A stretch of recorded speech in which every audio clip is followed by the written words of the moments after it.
Une forte délégation de l'Union européenne, en fait l'Union européenne et ses États membres, la Belgique, la Suède, l'Espagne, enfin les différents États membres qui m'accompagnaient, c'est une rencontre qui s'inscrit dans le cadre du dialogue politique que nous entretenons régulièrement avec les autorités nationales, avec le gouvernement, avec les institutions parlementaires, avec la société civile.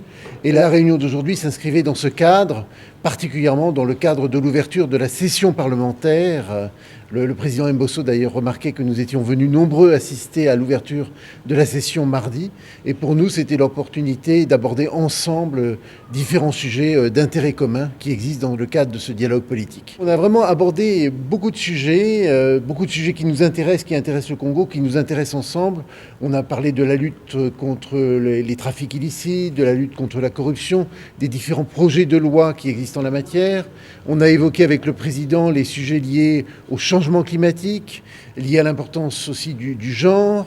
On a bien sûr, le président nous a présenté le calendrier de la loi électorale. Nous lui avons présenté le soutien que l'Union européenne allait apporter au processus électoral suite à la requête du président de la République. Voilà, donc nous avons échangé, je dirais, de façon très variée sur ces différents sujets d'intérêt commun pour nous et pour la République démocratique du Congo. Alors, autour de cet échange, nous, on n'attend rien de particulier. On veut co-construire ensemble, on veut apporter des solutions qui existent chez nous, prendre en compte ce qui va se faire au Congo et puis travailler ensemble pour améliorer ensemble les choses. Un tout dernier point que je n'ai pas cité qui me semble très important et dont nous a parlé le président, c'est bien sûr la situation dans l'est de la RDC, la situation dans les provinces qui sont actuellement sous état de siège.